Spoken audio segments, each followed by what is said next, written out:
በአንድ ወቅት ቴዲ ለአንተ ቤት ውይይት ያለኝን ክብር ልገልጽ ልወዳለሁ። ማመን አልቻልኩም።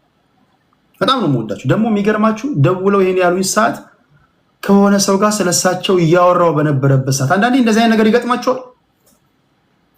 ስለ ሰው እያወራችሁ ስለዛ ሰው እያወራችሁ ወይ ስለሆነ ሰው እያወራችሁ በ5 ደቂቃ ውስጥ በ2 ደቂቃ ውስጥ ምናምን ያ ሰውዬ ሲደውልላችሁ ያ ሰውዬ እኮ ማጠበቁት አይነት ሰው ነው እና እያወራን ወዲያው እንደዛ ብለውኛል እና ከልብ ነው የተገረምኩት። እኚህ ሰው ከፖለቲካው ዓለም ራሳቸውን አግልሏል። ስለኚህ ሰው ነግራችኋለሁ። እሺ ሌላ ክብራትና ክብራን የህዝብ ተወካዮች ምክር ቤት እንደምታውቁት የአገልግሎት ዘመናቸው ያበቃላቸው ወይም ደግሞ በምርጫ ተወዳድረው ያላሸነፉ ቦታ የሚለቁ የህዝብ ተወካዮች ምክር ቤት አባላቶች ይኖራሉ። መስከረም ላይ አዳዲስ የፓርላማ አባላቶች ይተካሉ። ይህን ተከትለው 6ኛው የፌዴሪ የህዝብ ተወካዮች ምክር ቤት 5ኛ ዓመት የሥራ ዘመን 30ኛ መደበኛ ስብሰባ ጠቅላይ ሚኒስትር አብይ አህመድ በተገኙበት የተለያዩ ጉዳዮችን ዳስሰዋል። እንዴት አገኛችሁት?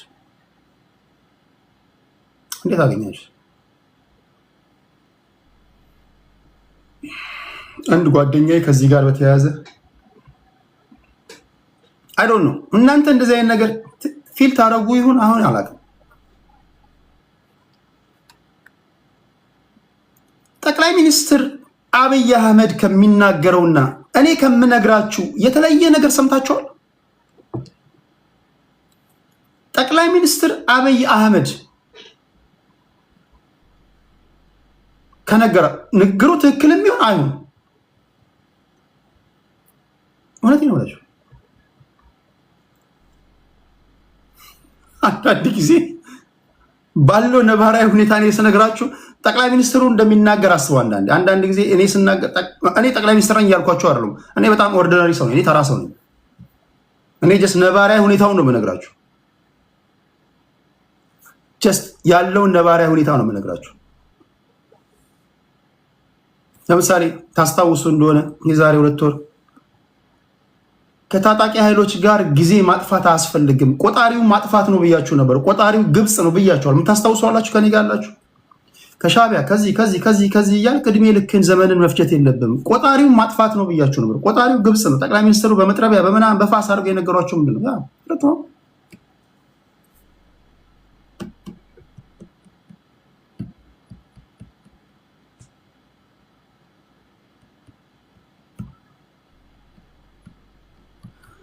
ቲፒኤልኤፍ ስም ሳይቀይር ወጣቶችን ሳይቀይር አዲስ አስተሳሰብ ሳይቀይር በዚሁ መንገድ ደርግን በጣለበት መንገድ ተመልሶ 4 ኪሎ ገባ ማለት ሞታችኋል ማለት ነው። ሞተናል ማለት ነው። በቃ ኢትዮጵያ የምትባል ሀገር ሞታለች ማለት ነው።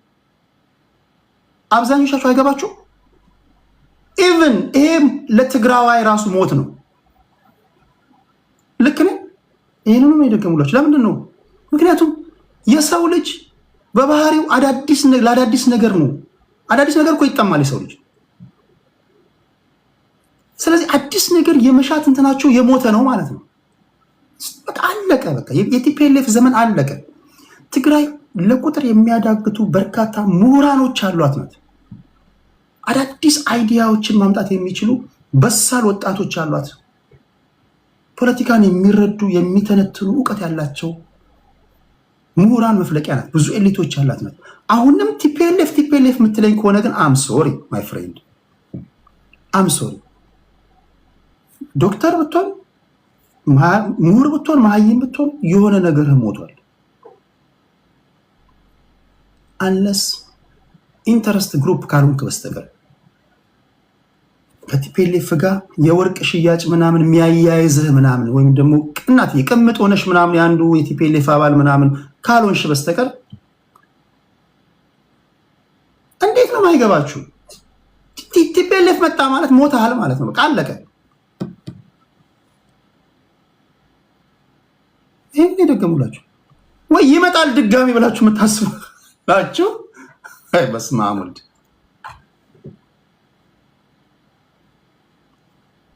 አዳዲስ ሀሳብ ሰው ይሄን ነግሯቸዋል። በህዝብ ተወካዮች ምክር ቤት አሁን በተያዘው መንገድ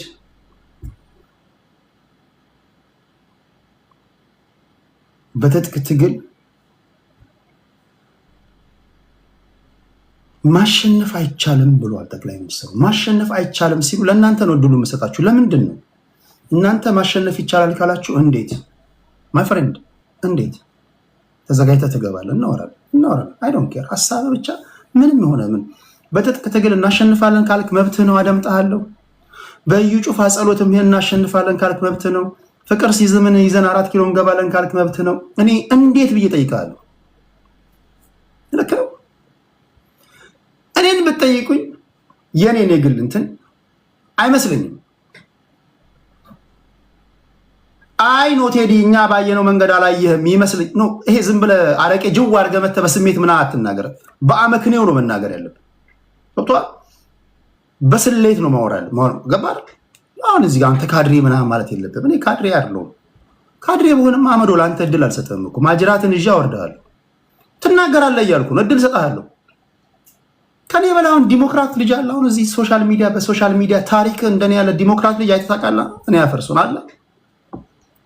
እኔ ቤት እኮ የምትናገረውን ነፃ ላውጣህ የምትለው ማህበረሰቦች እንኳን አንተ ከአንተ ብሔር የወጡት ልጆች ጋር እንኳን ገብተህ እኮ አትናገርም። እኔ ቤት የምትናገረውን እኔ የምሰጥህን መብት የኔ ብሔር ናቸው የምትላቸው እንኳን አይሰጡም። ይሰጠዋል? አይሰጡም። ስለዚህ ፕሊስ በትጥቅ ትግል እናሸንፋለን ካልክ እንዴት ምን ስለሆንክ ይለኛል። እኔ አንድ ስፔሻል ዋን እኔ ልዩ ሰው ነኝ። አቀኝ መሰለኝ ሰው እኔ ልዩ ሰው ነኝ። ክሰሰኝ ቅር ካለ እኔ የተለየው ሰው ስለሆንኩ ነው። ጥያቄ አለ? አንድ ስፔሻል ዋን። እሺ ለማንኛውም ጠቅላይ ሚኒስትሩ አሁን በያዛችሁት መንገድ አታሸንፉኝም ካሉ ለምንድን ነው እንደዛ አሉት? ሊሸነፉ ይችላሉ። እንዴት? አይ እናሸንፋለን ካልክ ኦኬ እናወራለን።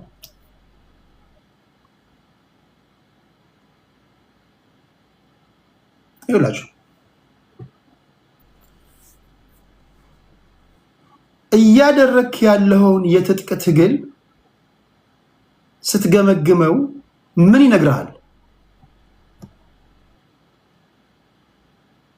የሚሳደቡትን መመወት ሳይሆን ፎሬቨር ነው የሚቦለኩት። 4 እድል አላቸው፣ ችግር የለውም። ከ4 ጊዜ በኋላ አማኔል ወደ አማኔል ሪፈር ይጻፍላቸዋል። ይኸውላችሁ አሁን እኔ የትጥቅ ትግል ደጋፊ ብሆን ትግላችን እንዴት ነው ብዬ ግምጋሜ እኮ ማድረግ አለብህ አይደል? መገማገም አለብህ። የትጥቅ ትግላችሁ ወይም የምትደግፉትን የትጥቅ ትግል ስትገመግሙት ምን ይነግራቸዋል? አር ዩ ጋይስ ፕሪቬሊንግ? ማርች እያደረጋችሁ ነው? እየተጓዛችሁ ነው ወደፊት ወይስ የት ነው ያላችሁት? ምን ይነግራችኋል?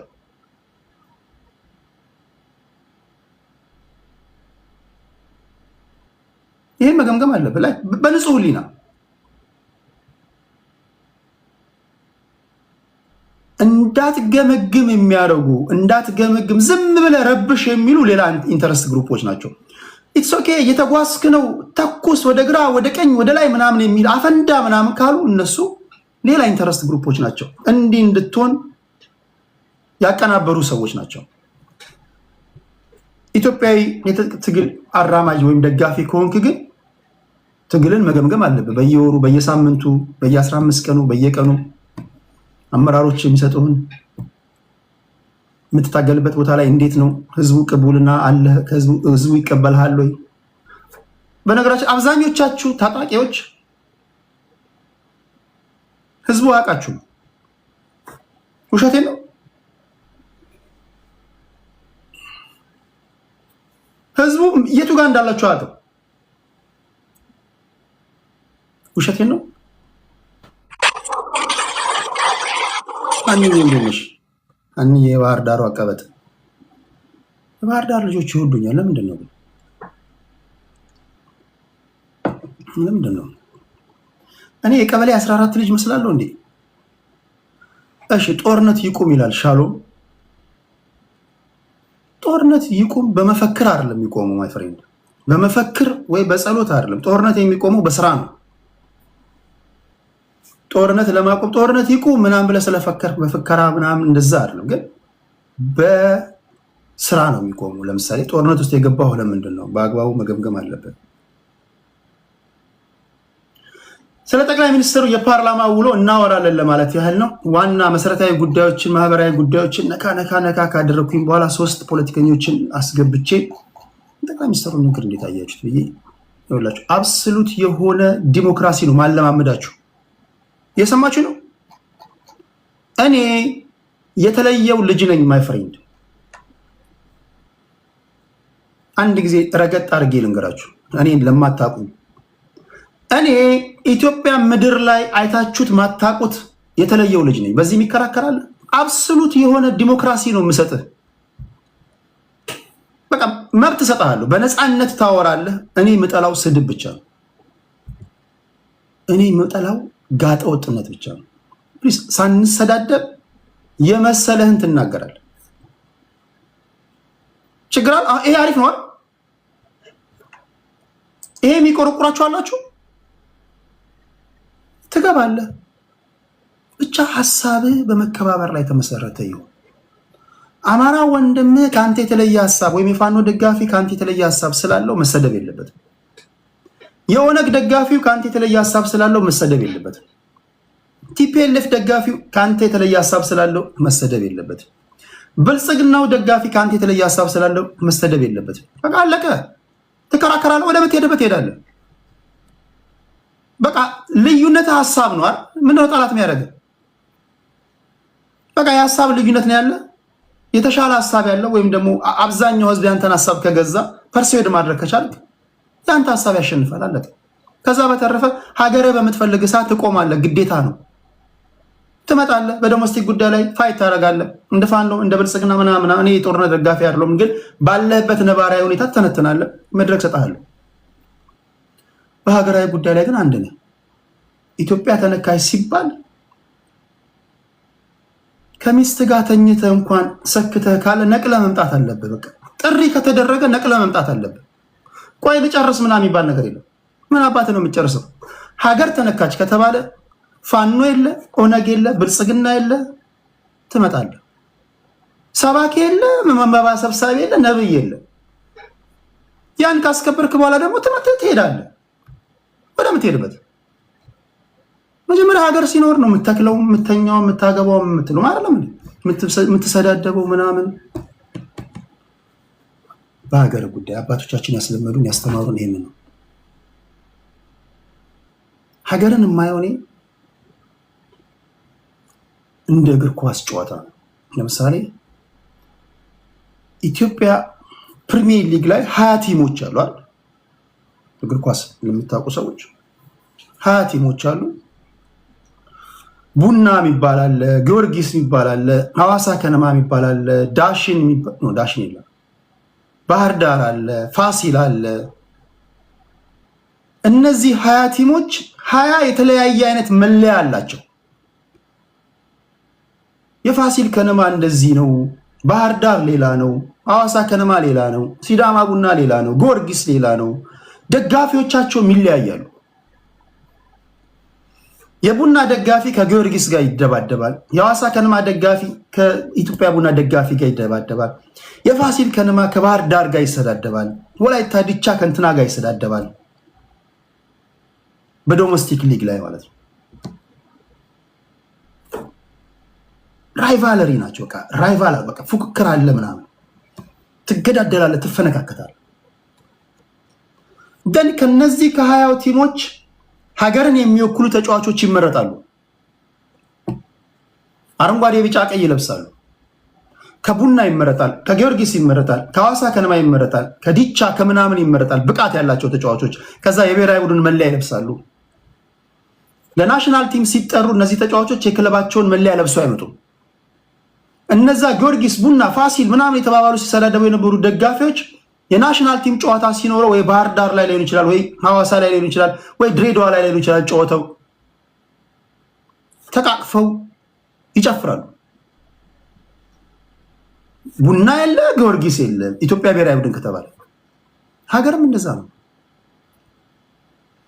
እዚህ ጋር እንደ ፋኖ ትባጠሳለህ፣ እንደ ኦነግ ትባጠሳለህ፣ ብልጽግና ትላለህ፣ ቲፒኤልኤፍ ትላለህ።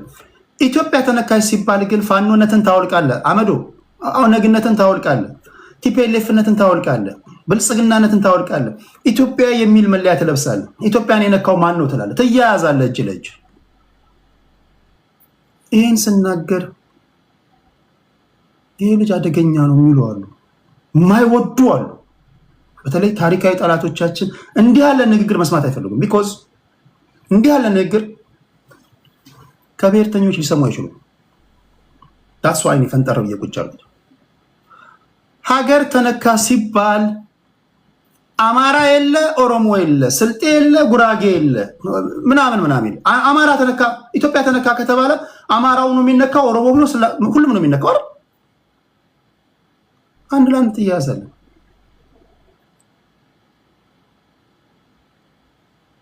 ጣሊያን መጣ ሲባል ያ ሁሉ ህዝብ ከየት ነው የመጣው? ያ ሁሉ ህዝብ ከየት ነው የመጣው?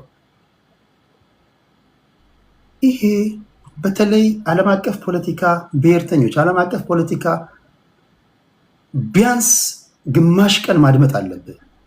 ቀኑን ሙሉ ኝኝኝኝ እያልክ የዓለም ነባራዊ ሁኔታን ሳታደምጥ ሳታነብ እያለፈብህ ነው። ትንሽም ቢሆን ስለ ዓለም ነባራዊ ሁኔታ ስታነቡ የሀገር ነገር ይገባቸዋል።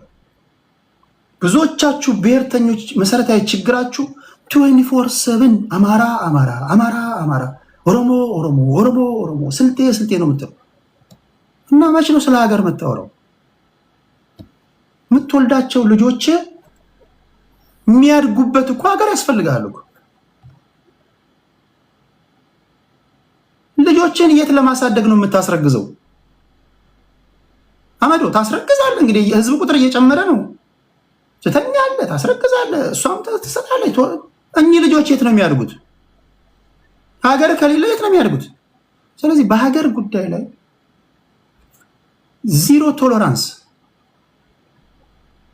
ከዛ በመለስ ያለውን ታወራለህ። በቃ 4 ኪሎ ከገባ ትገባለህ፣ ካልገባህ አልገባህም። ያንተ መነካት የኔ መነካት ነው። የአማራው መነካት የኦሮሞ መነካት ነው። የትግራዩ መነካት የሲዳማው መነካት ነው። የሲዳማው መነካት የወላይታው መነካት ነው አይደል? ምክንያቱም እንደ ሀገር የሚያጠቃህ እኮ ለይቼ ኦሮሞውን ልምታ አማራውን ልምታ ብሎ አይደለም የሚመጣው። እኔም አንተንም ሁሉንም ላጥፋ ብሎ ነው የሚመጣው። ስለዚህ በግዴታ ኢትዮጵያዊ እስከሆንክ ድረስ በግዴታ መያያዝ። ማወራው ለኢትዮጵያውያን ብቻ ነው። እያወራ ያለሁት ለኢትዮጵያውያን ብቻ ነው። አይ ዶንት ኬር ለሌላው አይመለከተኝም። እየተቀየረ ከመጣው ነባራዊ ዓለም እየተሻሻለ ከመጣው እየተለወጠ ከመጣው ዓለም ጋር ማንም ለየትኛውም ዓለም ሩዝለስ ነው። ይሄ አሁን ያለንበት ዘመን በጣም ሩዝለስ ነው። የሚያዝንልህ የለም። ደካማ ከሆንክ አድቫንቴጅ ይወሰድብሃል። ጠንካራ ከሆንክ ትከበራለህ። በቃ አሁን ያለንበት ዘመን እንደዛ ነው። ኦኬ፣ በዚያ ወድሮ የምናወራው እሺ። ፖለቲከኞችን አስገባለሁ። ስላዳመጣችሁኝ ከልብ ነው የማመሰግነው። ስማችሁን ልጥራ ከዚህ ከዩቲዩብ ይላል። ዚዚ እንዴት ነሽ? እሸቴ ጎንደሬው ሰላም ብያለሁ። እወድሃለሁ ሰላም ብያለሁ። እወድሻለሁ ሰላም ብያለሁ። ሊያ ቴዲዬ፣ አረ በጣም ጠፋ። ምን ላድርግ እናትዬ፣ የዓለም ነባራዊ ሁኔታ ሰቅዞ ይዞኝ ነው። በዛ ላይ እንደምታውቂው ባለሁበት ሀገር ላይ የምኖርበት ሀገር ካናዳ የማንኪያ ብሔር ተወላጅ በመሆኔ ከሌላው ሕዝብ በተለየ ሁኔታ ግብር ጭነውብኛል። እሱን በማንነቴ ምክንያት ስለሚያጠቁኝ የተጫነብኝን ግብር ለመክፈል እላፊ እየሰራው ነው። እሺ ያሬድ ሰላም ቴዶ፣ እስቲ በሜሲ ጎል አስተያየትህ ምንድን ነው? በሪሞት አይመስልህም ያስቆጠሩለት? ያሬድ ኃይሉ በጣም ኳስ የሚሰው ነው። ነገራችሁ ነበር፣ ታስታውሳላችሁ? ይሄ የዓለም ዋንጫ የሆነ ኮንስፓይረሲ ያለው፣ ኳሶቹ ራሱ መፈተሽ አለባቸው። ኳሶቹ የምናውቀው ነገር የለም፣ የምታውቀው ነገር የለም። አንተ ትሮጣለህ፣ ኳሱ ላይ አደርስም። ምንድን ነው የሆነ ሰው ኮንትሮል እያደረገው ነው ማለት ነው። ኳሱ ትሮጥ አትደርስም። የፍጥነቱ ምናምን ትላለህ አናውቅም። ነግሬያችሁ ነበር ከአርጀንቲና እና ከግብፅ ጨዋታ ምድር ላይ የአርጀንቲናውያኖችን ያህል ጥቁሮችን የሚጠላ የለም። ምድር ላይ እንደ አርጀንቲናውያን ዘረኛ የለም። ከግብፅ ጋር ግን ሲጫወቱ ግብጾች መበደላቸውን አምናለሁ።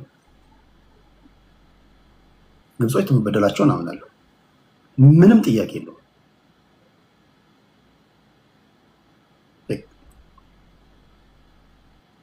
እኔ እግር ኳስ ማየት ከጀመርኩበት ጊዜ ጀምሮ እርግጠኛ ነኝ እናንተ ኳሱ ከተቃራኒ ግብ ወይ ከራሱ ከግብ ጠባቂ ጀምሮ ወደኋላ ሄዶ ኢንቨስቲጌት ተደርጎ ሙሉ ሜዳ ወደኋላ ሄደ ፎልት ትፈልጋለህ? እንዲህ ያለ ነገር አይታችሁ ታውቃላችሁ? ቆይ ይሄ ኳስ ከየት ነው የተነሳው ብለህ እንደዛማ ከሆነማ ሁሉም ጨዋታ ፋውል ነው እኮ። ሁሉም ጨዋታ ፋውል ነው። ከግብ ጠባቂ እስከዛኛው ግብ ጠባቂ ድረስ ተመስርቶ የሄደን ኳስ ወደኋላ ሄደ ሊዮኔል ሜሲ ፋውል ተሰርቷል እዛ ጋር ስላለ እኔ ብቻ አይደለም ብዙዎቻችሁ ይሄን ፊሊንግ ትጋራላችሁ።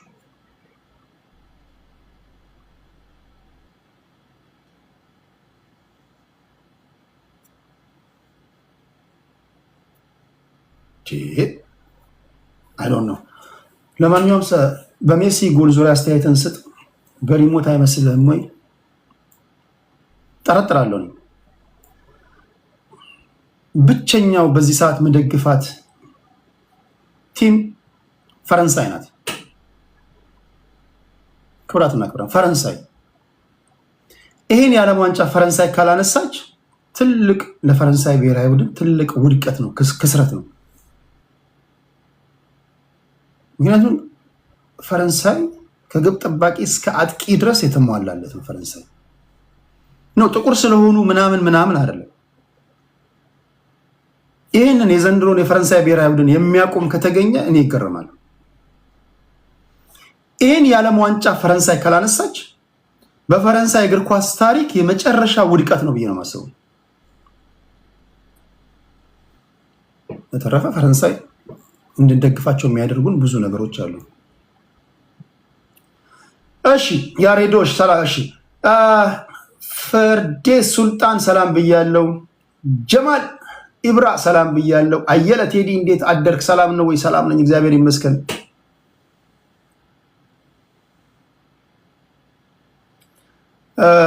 እሺ እዚህ ጋር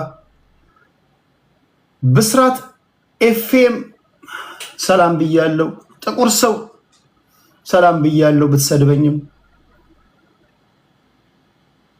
ዩቲዩብ ላይ ያሉ ሰዎች ያየሁባቸው ባህሪ ቢሰድቡኝ እንኳን በጊዜ ሂደት ይለወጣሉ። ወዲያው ፍሬንድ ይሆናሉ። አሁን አብዛኞቹ ተሳዳቢዎች ነበሩ፣ ወዲያው ፍሬንድ ሆነ። ቲክቶክ ላይ እኝኝኝ ካሉ ተሳዳቢዎች አይለቁም። አንተ ኧረ ቴዲ ፍሬንዳችን ነው፣ ቆይ እንዴት እንሰዳደባለን? አብረን ከረምን እኮ አይሉም። ይሉንታ ያላቸው እነዚህ ተሳዳቢዎች ቲክቶክ ላይ በተለይ እነዚህ አዳዲስ የመጡ ማለት ነው።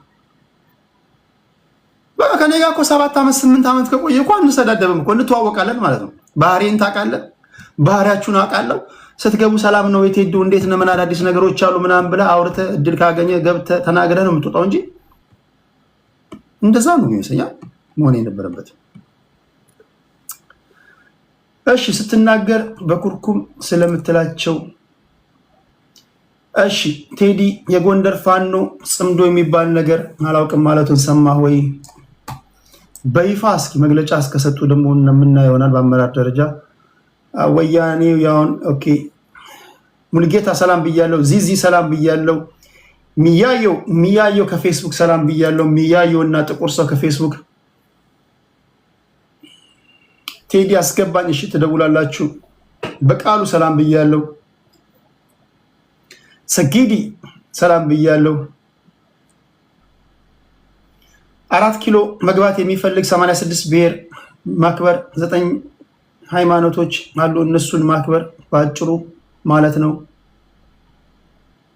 ኢትዮጵያ 9 ሃይማኖቶች ናቸው እንዴ ያሉት? እሺ ገዛኸኝ ታምሩ ቴዲ እየጠፋ እኮ ምን ገጥሞ ነው? ምንም ሰላም ነኝ እግዚአብሔር ይመስገን። ፍጹሜ ሰላም ብያለሁ። ሙና ሰላም ብያለሁ። ሳራ ሰላም ብያለሁ። ደረጀ ሁላችሁንም ሰላም ብያለሁ። እሺ እዚህስ እንዴት ናችሁ? እሺ ወደ ቲክቶክ መጣሁኝ። ላቭ አረ መልስልኝ። ምን ልመልስ? እሺ ጀማል ቴዲያችን አንተን ይለካ እንትኑ ይነካ ብሮ ብሏል። እሺ ከሳውዲ እያሙ ወዳጅ። እሺ ከሳውዲ የዘውትር አድማጭ ናት እች ልጅ። ላቭ የተቸገረ ሰው አለ። ምንድነው የተቸገረው? የተቸገረው ምንድነው? የኢኮኖሚ ችግር ነው ምንድነው? እናት በቅንፍ ላይ ስፔሲፊክ አድርጊልና የተቸገራል። ምንድነው የተቸገረው? የገንዘብ ችግር ነው? ነገርየው አልሰራ ብሎት ነው? ሚስትየው አልሰጥ ብላው ነው? ምንድነው ችግሩ? እንዴት አድርጌ ልመልስ? የተቸገራል። ምንድነው የተቸገረው? የተቸገራል በቅንፍ የሆነ ነገር እሺ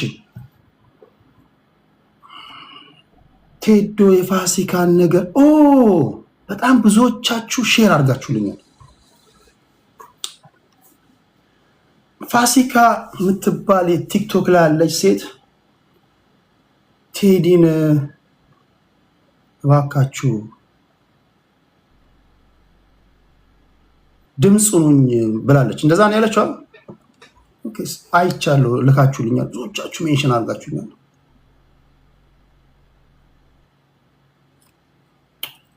ስለ እውነት ለመናገር እዚህ ቲክቶክ ላይ ይህን በደንብ ሪከርድ አድርጉ። እዚህ ቲክቶክ ላይ ክብራትና ክብራን ይህን ንግግር አሳምሬ ደግመዋለሁ። እዚህ ቲክቶክ ላይ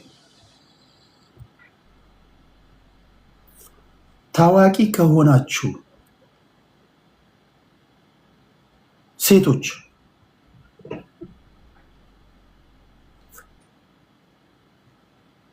ሜካፕ አርጋችሁ በዛ ላይ ፊልተር አርጋችሁ በዛ ላይ ጭራ ቀጥላችሁ ደረጀ ቴንክ ዩ ፎር 10 ባክስ ቴንክ ዩ ደሬ ቴንክ ዩ ከፀጉር ጫፋችሁ እስከ አብራጣ ጥፍራችሁ ድረስ የእናንተ ባልሆነ ነገር ከቀረባችሁ ሴቶች ፋሲካ ያዩዋት ልጅ ራሷን መስላ የቀረበች ልጅ ናት። አጨብጭቡላት። በራሷ የቀረበች ልጅ ናት። ጥያቄውን ሰምተናል፣ ሰምቻለሁ። ላስብበት።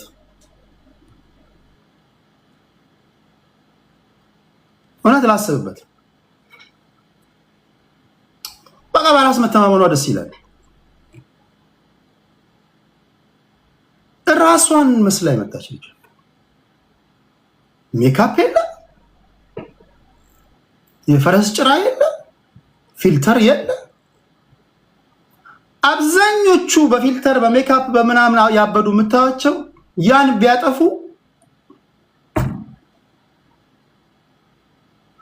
እዮዳብ ናቸው። ስለዚህ ጥያቄሽን በክብር ቴዲ አዋሳ ሰምቷል በሏት። ላስብበት ብሏል። ላስብበት ከቤተሰቦች ጋር ልማከር ብሏል በሉልኝ። አላማ አለኝ እና ላስብበት በቅርቡ አሳውቅሻለሁ ብሏል በሏት።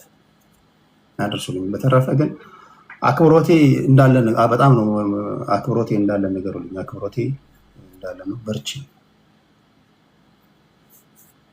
ሰምቷል ቴዲ ጉዳይሽን። እሺ ላስብበት ብሏል በሉልኝ። እሺ ክብራትና ክብራን ሁላችሁንም ከልብ አመሰግናለሁ።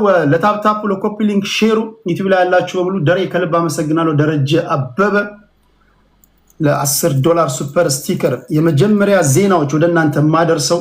ከዛ እዚህ ጋር ፖለቲከኞችን አስገባለሁ። ይሄ ግለሰብ የዚህ ግለሰብ ነገር በሶሻል ሚዲያ በሰፊው መነጋገሪያ ሆኗል። ፖሊስ ያደረሰን ሪፖርት ነው። ይህ እዚህ ጋር በፎቶ የምታዩት ግለሰብ የገዛ ጓደኛውን በአሽሙር ሰደበኝ በሚል የቢራ ጠርሙስ ወርውሮ አንድ አይኑን አጠፋ። ምን ተፈረደበት? እንዴት ነው ነገሩ የተፈጠረው? እስኪ ልንገራችሁ። ይሄ በፎቶ የምታዩት ሰው በአሽሙር ሰደበኝ በማለት የቢራ ብርጭቆ ወርውሮ አንድ አይን ያጠፋ ግለሰብ ነው። ድርጊቱ የተፈጠረው በምስራቅ ባሌ ዞን ጊነር ከተማ አስተዳደር በአሽሙር ሰደበኝ በማለት የቢራ መጠጫ ብርጭቆ በመወርወር አንድ አይን ያጠፋ ይህ ግለሰብ ነው። ፖሊስ የያዘው አቃቤ ሕግ ሁሉን ነገር አደራጀ፣ ለፍርድ ቤት አስረከበ። ፍርድ ቤቱ ግራና ቀኙን አየ፣ ውሳኔ ያስተላለፈበት። የጊነር ከተማ አስተዳደር ፖሊስ ጽሕፈት ቤት ኃላፊ ኢንስፔክተር ኢብራሂም አቡበከር ናቸው ይህን ያደረሱን። ይህ የምታዩት ሰው እስራኤል ተስፋዬ ይባላል።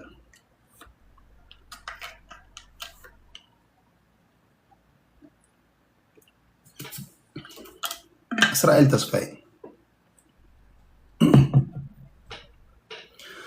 ሁለቱ ወጣቶች ይላል ፖሊስ ይጀምር። ሁለቱ ወጣቶች ነሐሴ 15 ቀን 2017 ዓ.ም ከምሽቱ 3 ሰዓት ላይ በጊነር ከተማ አጋምሳ ቀበሌ በአንድ ግሮሰሪ ውስጥ ከተገናኙ በኋላ ድርጊቱ መፈጸሙን ገልጸውልናል።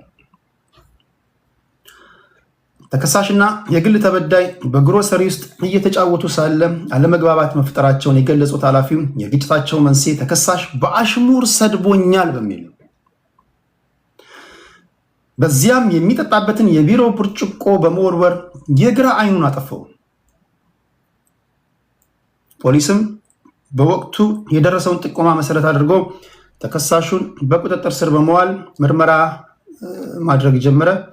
መዝገቡንም አጠናክሮ በሰውና በሕክምና ማስረጃ ሁሉን ነገር ከሰበሰበ በኋላ ለአቃቤ ሕግ ትራንስፈር አደረገ። አቃቤ ሕግ ከሳሽ ነው። ኢትዮጵያ ያለውን ነገር ለማታውቁ ሰዎች አቃቤ ሕግም ከፖሊስ የቀረበውን የምርመራ መዝገብ ተመልክቶ ታስቦ የሚፈጸም ከባድ የአካል ጉዳት ክስ መስርቷል። አቃቤ ግን ክስ ሲከታተል የቆየው የጊነር ከተማ ወረዳ ፍርድ ቤት ሰኔ 25 ቀን 2018 ዓ.ም በዋለው ችሎት ተከሳሽ ይህ እስራኤል ተስፋዬ አስፈላጊ ከሆኑ የሰውነት ክፍሎች ላይ በሚታይ ስፍራ ጉዳት ማድረሱን ተናግሯል። በተጎጂው ሰውነትና አእምሮ ላይ የማይሽር ጠባሳ በማሳረፉ ልብ በሉ። በተጎጂው ሰውነትና አእምሮ ላይ የማይሽር ጠባሳ በማሳረፉ ስንት ዓመት ተፈረደበት? እስኪ ገምቱ።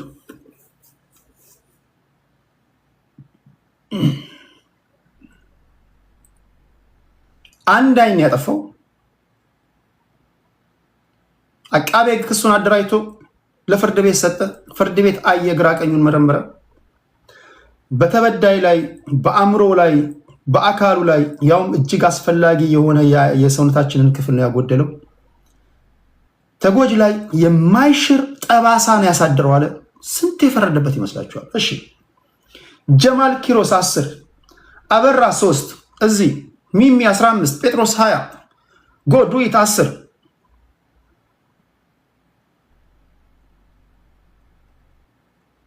አዴ 6፣ የአርበኛው ላይ 6፣ አጥናፉ 6 ወር። ይገባኛል። አንዳንዶቻችሁ 6 ወር ምናምን የምትሉት ድርጊቱ ቀላል ስለሆነ ሳይሆን ያው ፍርድ ቤቱ ምናምን በሚል ነው። ይገባኛል። 5 ኦኬ። እያሙ ወዳጅ 8፣ ብርቱካን 2፣ ጀማል ኢብራ 20 ዓመት አላችሁ። እሺ ምን ያልፈረደበት?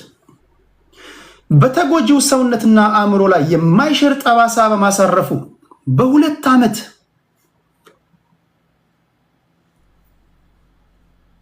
በ2 ዓመት ከ3 ወራት እስራት እንዲቀጣ ተወስኖበታል። 2 ዓመት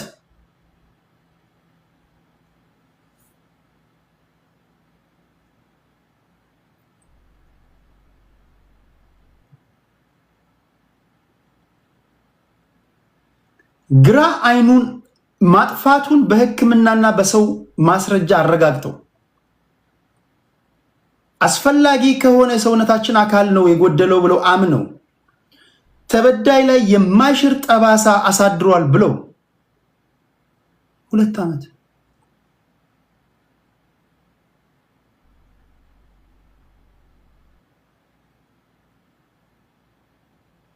በስማት ያሳዝናል። አይ ዶንት ኖ የህግ ሰዎች ምን እንደምትሉ አላውቅም። ኢትዮጵያ ውስጥ ግን ምን እንደሚባል አላውቅም። የጥፋት ማቅለያ ምን ሊሆን ይችላል?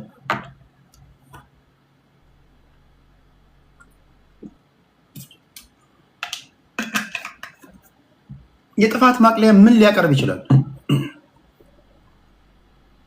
የሙት ልጅ ነኝ ሊል ነው ይሄን የሚያህል ጎረምሳ? አይ ለጭንቅላቱ የወረወርኩት ነው ለአይኑ የመታው ምናምን ብሎ ነው የጥፋት ማቅለያ ያቀረበለት? ምንስ ቢሆን አይን ላጠፋ ሰው ከሳምንት በፊት እኮ አሁን እዚህ ጋር ነግራችኋለሁ ይላችሁ ይታል እዚህ ጋር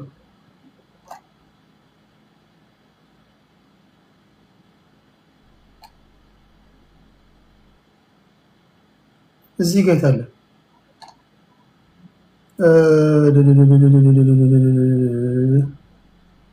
ያ ሞባይል ሰረቀ ተብሎ የተፈረደበትን ነግራቸዋል።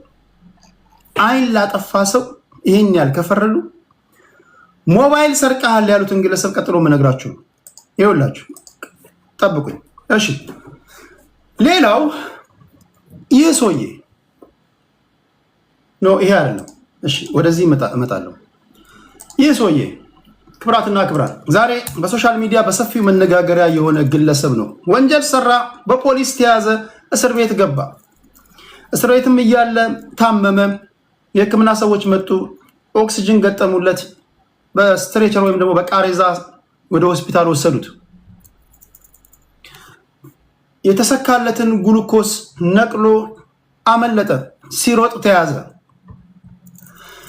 ይህ እዚህ ጋር የምትመለከቱት በፎቶ የተገጠመለትን ግሉኮስ ነቅሎ ከሆስፒታል ያመለጠ ታራሚ ነው ይላል ፖሊስ። ይህ ነው በጂንካ ማረሚያ ተቋም በስርቆት ወንጀል ተከሶ የነበረውና በጤና ችግር ምክንያት ወደ ጂንካ ዞናል ሆስፒታል ለሕክምና የገባው ታራሚ ከሆስፒታል ካመለጠ በኋላ በቁጥጥር ስር ውሏል። ችግኝ ተክያለው ካለ በቂ ማቅለያ ነው። የተቋሙ አዛዥ ምክትል ኮማንደር አስቻለው ይሄን ተናግረዋል። ታራሚው በስርቆት ወንጀል ተከሶ ኦክሲጅን አረጉለት ነው የሚባለው። ኦክሲጅን የህክምና ሰዎች ኦክሲጅን አረጉለት ነው የሚባለው። ማስተካከያ ብለውኛል። እኔ ምን እንዳልኩ አላውቅም። ያው የህክምና ሰዎች ስለሚያደምጡኝ አንዳንድ ነገሮች ከሙያ አኳያ ነው የሚያዩት። እኔ ኦክሲጅን ተገጠመለት ምናምን ካልኩኝ አሁን ስለ ህግ ነገር ስናገር የህግ ሰዎች ማረሚያ ይሰጡኛል። ስለ ህክምና ነገር ስናገር ሁሉም ነገር የራሱ ተርሚኖሎጂዎች አሉ። ታውቃላችኋል። ሰዋሰው ምናምን ዝም ብላችሁ አትናገሩም። በተለይ እኔ አሁን ዝም ብዬ መናገር አልችልም። ሁሉም ሰው በፊልድ ውስጥ ያሉ ሰዎች ያደምጣሉ፣ ንግግሬን ምናምን ይመዝናሉ። እና አንድ ከመጣልኝ ሜሴጅ ኦክሲጅን አረጉለት ነው የሚባለው ተብያለሁ። እና እናንተም እንደዛ አድርጋችሁ ስሙ እሺ። ይህ የተቋሙ አዛዥ እንግዲህ ምክትል ኮማንደር አስቻለው እንደተናገሩት በስርቆት ወንጀል ተከሶ መደበኛ ቀጠሮን እየተከታተለ የነበረ ሲሆን በጤና ችግር ምክንያት ሆስፒታል ውሰዱኝ አለ። በዚያም ሕክምና እንዲደረግለት ወደ ጂንካ ዞናል ሆስፒታል ተልኮ ነበር ይላል ፖሊስ። ይህ የምታዩት ሰው በጣም ያስፈራል፣ እጅግ በጣም ያስፈራል። ያስፈራል ስላችሁ እናት ይህን ፊት ስታይ ለስርቆት ወንጀል ሲመጣ አይደለም። ለሰላምታ እጁን ቢዘረጋልሽ ሞባይልሽን ነው የምትሰጪው። ውሸቴን ነው። ለሰላምታ እጁን ቢዘረጋልሽ ሞባይልሽን አውጥተሽ ትሰጫለሽ። ለማንኛውም ታራሚ በሆስፒታል በነበረበት ወቅት በሕክምና ላይ የፖሊስ ዘገባ ነው የተደረገለትን ግሉኮስ ነቅሎ ሌሊት 2 ሰዓት አካባቢ ማምለጡ ተገለጸ። መረጃው የደረሳቸው የማረሚያ ተቋሙ አመራሮች ከአካባቢው የጸጥታ አካላት ጋር በመተባበር ባደረጉት ክትትል ከሌሊቱ 10 ሰዓት ተይዞ በቁጥጥር ስር ሊውል ችሏል ተብሏል። ታራሚው የተከሰሰበትን ወንጀል በመጸጸት ህጉ የሚሰጠውን ውሳኔ ተቀብሎ መታረም ሲገባው ለሕክምና በተላከበት ወቅት ማምለጡ በጉዳዩ ላይ በህግ አግባብ ምርመራ ተደርጎ ውሳኔ ይሰጣል ሲሉ ኮማንደር አስቻለው ነሬሬ ተናግረዋል። ክብራትና ክብራን ውሳኔው እስካሁን አልደረሰም። ነገር ግን በሶሻል ሚዲያ ዛሬ በሰፊው መነጋገሪያ የሆነው በስርቆት ወንጀል ተይዞ ማረሚያ ቤት ከገባ በኋላ ታመምኩኝ ተባለ፣ ታመምኩኝ አለ፣ ሆስፒታል ሄደ፣ ኦክሲጅን ተደረገለት፣ ነቅሎ አመለጠ። ይሄ ግለሰብ ማለት ነው። እሺ ቶሎ ቶሎ ፈጠን ፈጠን እያልኩኝ እነግራችኋለሁ ክብራትና ክብራን። ሌላው ከዚህ ጋር በተያያዘ ከሶሻል ሚዲያ ቀር ያገኘነው ይህ ነገር ነው።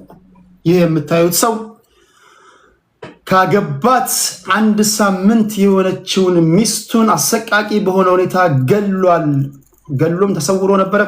ነገር ግን ባደረግነው ክትትል ይዘነዋል ብለው እጁን እንደምታዩት በሰንሰለት አስረውታል። ዛሬ በሶሻል ሚዲያ ሌላው መነጋገሪያ የሆነና የፖሊስ ሪፖርቶች መካከል ይሄኛው ነው። ይህ ድርጊት የተፈጠረው በትግራይ ክልል ነው። 1 ሳምንት ብቻ አብረው የኖራትን አዲሷን ሙሽራ ነው የገደለው የተባለው በትግራይ ክልል ጽራ ወንበርታ ወረዳ ሀይቂ መስሃል ከተማ ሰኔ 25 ቀን 2018 ዓ.ም የባለቤቱን የወይዘሮ ሸዊት አረጋዊን ህይወት አጥፍቷል ነው የተባለው። በሰንሰለት የተያዘው ሰውዬ ሰኔ 30 ቀን 2018 ዓ.ም ምሽት ላይ በትግራይ ፖሊስ ቁጥጥር ስር ውሎ እዚህ እንደምታዩት በፎቶ ይታያል። የክልሉ ፖሊስ እንዳስታወቀው ተጠርጣሪው ግለሰብ ወንጀሉን ከፈጸመ በኋላ ያስመልጠኛል ወዳሉ አካባቢ ሄዶ ተደብቆ የነበረ ሲሆን የፖሊስ አባላቱ ባደረጉት ረቂቅ ክትትልና ህብረተሰቡ ባሳዩ ያልተቆጠበ ትብብርና ርብርብ በቁጥጥር ስር ሊውል ችሏል ምናምን ብሏል። ፖሊስ ከተጠርጣሪው ባገኘው የመጀመሪያ ደረጃ ቃል እንደተረጋገጠው ከሆነ ጥንዶቹ ሚያዝያ 19 ቀን የተጋቡት ሚያዝያ 19 ቀን 2018 ዓ.ም ተጋቡ። እስከ ቅርብ ጊዜ ድረስ በተለያዩ ቤቶች ቆይተዋል። ነገር ግን በይፋ ከተጋቡ በኋላ ለ1 ሳምንት ብቻ ነው አብረው የኖሩት። ይሁን እንጂ ሰኔ 25 ቀን ከምሽቱ 12 ሰዓት አካባቢ በመካከላቸው በተፈጠረ አለመግባባት በተነሳ ጸብ ተጠርጣሪው የባለቤቱን ህይወት ሊያጠፋ እንደቻለ ለፖሊስ በሰጠው ቃል አምኗል። በአሁኑ ወቅት ተጠርጣሪው ላይ የተጀመረውን ሙሉ ምርመራ ሂደት በማጠናቀቅ አስፈላጊውን መረጃ በቀጣይ ለህብረተሰቡ ይፋ እናደርጋለን ብሏል። ሟቿ እቺ ናት። በጣም የምታሳዝን ሴት ናት። እቺን የመሰለች ሴት ነው ያገባው። ይሄ ነው ይሄ የምታዩት ሰው ማለት ነው። በጣም የሚያሳዝን ነው።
ይሄ ሁሉ ሰው ሚዩት ሲያደርግ ምን ሆናችኋል? ሞዴሬተሮች ሚዩት ነኝ እንዴ? ይሄን ያህል ሰዓት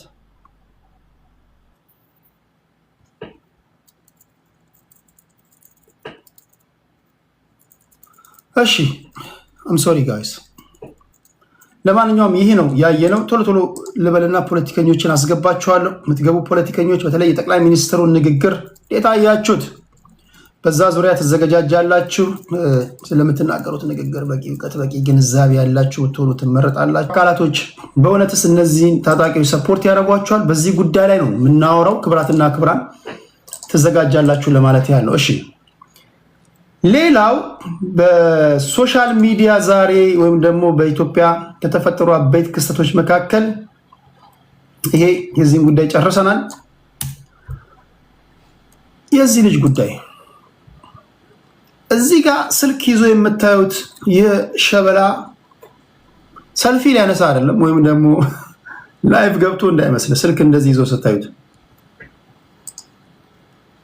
ይህ የምታዩት ግለሰብ ሆስፒታል ውስጥ በጥበቃ ስራ ላይ የተሰማራ ነው። የሆስፒታል የጥበቃ ሰራተኛ ነው። ሆስፒታል ሲባል ታውቃላችሁ፣ ታማሚዎች ይመጣሉ፣ አስታማሚዎች ይመጣሉ። አንድ ሰው ታሞ ይመጣል። ያን ሰውዬ ለማስታመም ሌሎች አብሮ ይመጣሉ። ኢዳው ለካ በጥበቃ ማዕረግ ኪስ አውላቂ ነው። አንዳንዴ እኮ ጥበቃ አድርጋችሁ የምትቀጥሯቸው ራሳቸው ኪስ አውላቂዎች ይሆናሉ። ለካ ኢዳው በጥበቃ ማዕረግ ሆስፒታል ሰው ለማስታመም ከመጣ ሰው ይሄ የምታዩትን ስልክ ሰርቆ ነው የተያዘው። እንዴት ያለ ነገር ነው! ለማንኛውም ታሪኩ እንዴት ነው? ፖሊስ ሲናገር ከአስታማሚ ላይ ሞባይል የሰረቀውን የሆስፒታል የጥበቃ ሰራተኛ በእስራት ቀጣሁ ነው የሚለው። እግዚአብሔር ያሳያችሁ። የሆነ ሰው ድንገተኛ ነገር ደርሶባችሁ ልታስታምሙ ተዋክባችሁ ምናምን ትሄዳላችሁ። መግቢያው ቤት ነው ምናምን ትላላችሁ። ተዋክባችኋል። የያዛችሁ ሰው በመሞትና በመኖር መካከል ነው ያለው። ጥበቃው በዚህ በኩል ሂዱ፣ እዚህ ነው ኢመርጀንሲ፣ በዚህ ነው ምን ልርዳችሁ ምናምን የሚል መስሎ ቀርቦ ከኪሳችሁ ዋሌታችሁን ሲያወጣ ኢትዮጵያ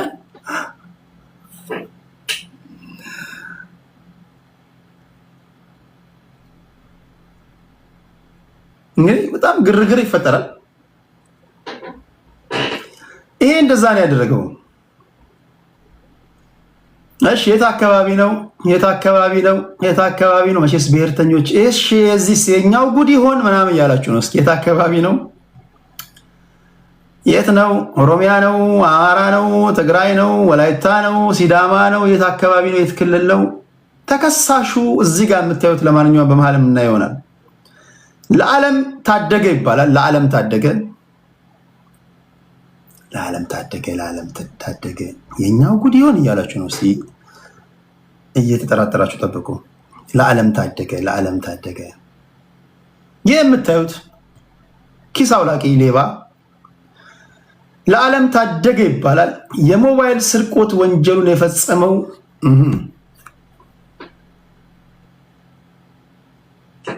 አዲስ አበባ ውስጥ ነው። የአራድዬ ልጅ ነው።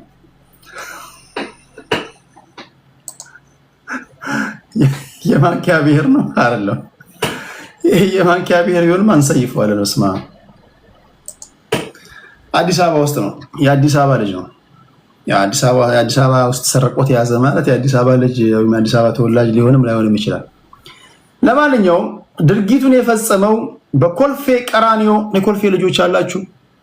በኮልፌ ቀራኒዮ ክፍለ ከተማ ወረዳ 1 ልዩ ቦታው የነ ሮማን ሰፈር ማለት ነው። ሮሚ ያወቃችኋት? ሮሚ ዝርያ ሮሚ የኮልፌ ልጅ ናት። ሮሚ ያለች እሺ። በኮልፌ ቀራኒዮ ክፍለ ከተማ የነ ፍቅር ሲዝም ሰፈር ማለት ነው። ምናልባት ፍቅር ሲዝም እጅ ጭኖ የጸለየበት ሰው ሊሆን ይችላል። በኮልፌ ቀራኒዮ ክፍለ ከተማ ወረዳ 1 ልዩ ቦታው አለርት ኮምፕሬሄንሲቭ ስፔሻላይዝድ ሆስፒታል ግቢ ውስጥ ነው።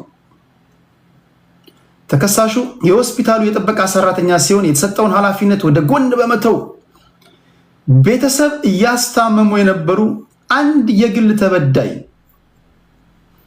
የቴክኖ ስማርት ሞባይል ቻርጅ አርገው የደከመ ጎናቸውን ለማሳረፍ በተኙበት አጋጣሚ ግለሰቡ ወደ ታካሚ ክፍል በመግባት ከቻርጅ ላይ ሞባይሉን ነቅሎ በመውሰድ የስርቆት ወንጀል መፈጸሙን ለክፍለ ከተማው ፖሊስ ዋና መምሪያ የጅማ በር አካባቢ ፖሊስ መምሪያ አስታውቋል።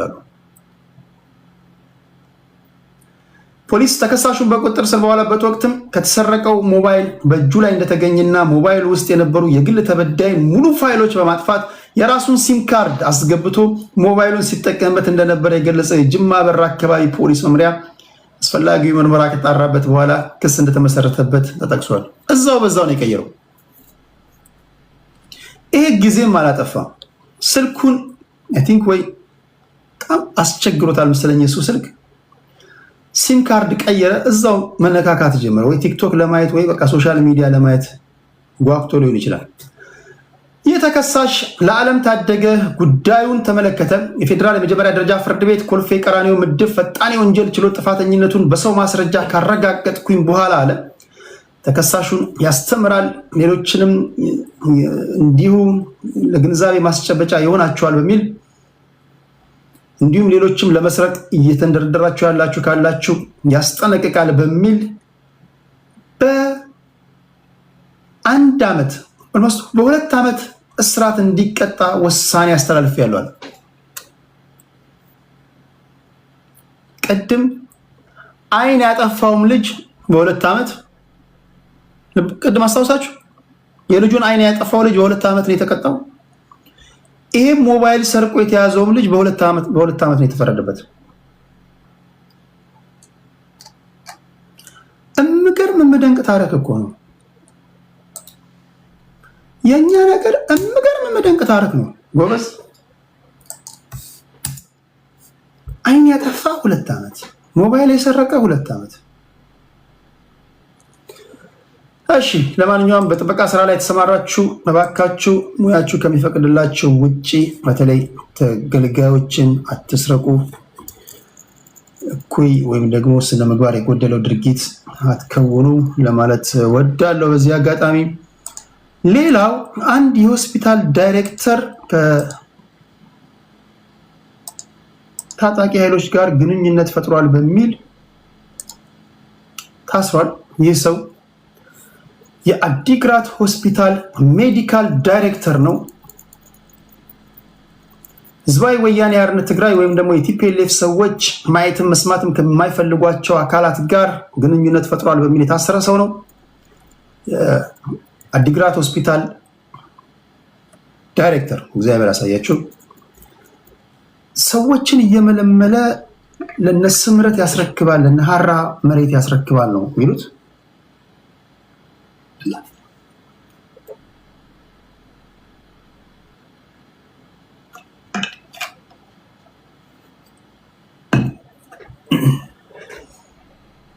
እሺ ባለፈው ሳምንት ቅዳሜ ማለት ነው አይ ቲንክ ስለዚህ ዜና ቴሌግራም ላይ ጽፈንላችሁ ነበር። በቁጥጥር ስር ነው የዋለው የአዲግራት ሆስፒታል ሜዲካል ዳይሬክተር ዶክተር የማነ ገብረ ማርያም ናቸው። እኚህ ሰው ከፌዴራል መንግስቱና ከሐራ መሬት ታጣቂዎች ጋር ግንኙነት አላቸው፣ እንዲሁም ይላል ሰዎችን እየመለመለ ይልካል በሚል ተጠርጥሮ ነው የተያዘው። ክሱ ከባድ ነው። ይህን የተናገረው የዚህ ዶክተር ጠበቃ ነው። ይህንን ተከትሎ ፖሊስ ከጦርነቱ በፊት የነበረው የክልሉ ምክር ቤት ባወጣው አዋጅ መሰረት ተጠርጣሪውን በቁጥጥር ስር አውሎ ምርመራውን ለማጠናቀቅ የ14 ቀን ተጨማሪ የምርመራ ጊዜ ቀጠሮ ቀናት ፍርድ ቤቱን የጠየቀ ሲሆን ጉዳዩ በክልሉ ከፍተኛ ትኩረት አግኝቷል። እግዚአብሔር ያሳያችሁ። ትግራይ ክልል ውስጥ ከፌዴራል መንግስት ሰዎች ጋር ግንኙነት ፈጥራቸዋል በሚል ምሁራኖች ሲታሰሩ፣ አሁን የቲፒኤልኤፍ ደጋፊዎች መስማት ማይፈልጉ ዜና ነው። ቢችሉ ውሸት ነው ይላሉ። ለምንድን ነው እኛ ሀገር የሆነ ፓርቲ ደጋፊ ስትሆን በቃ ደጋፊ ከሆንክ ጭልጥ ብለህ መደገፍ ነው። የሚደገፈው ፓርቲ ምንም ቢያደርግ አትቃወሙ። ለምሳሌ ትግራይ ውስጥ ወጣቶች እየታፈሱ ነው። ራሳቸው ትግራዋይ ራሳቸው የትግራይ ልጆች እኔ እንኳን ማቃቸው እየተደዋወርኩ ማወራቸው እዚህም ያሉ ቴዲ ያለንበት ሁኔታ በጣም ይደብራል፣ ያሳዝናል እያሉ እየነገሩኝ በጣም ምሁራኖች የቲፒኤልኤፍ ደጋፊዎች ግን ድምፅ አይሆኑም፣ ውሸት ነው ይላሉ። ለነሱ ዜና ማለት እኛ ቨርሰስ እነሱ እንደዚህ አይነት ነገር ነው የሚፈልጉት።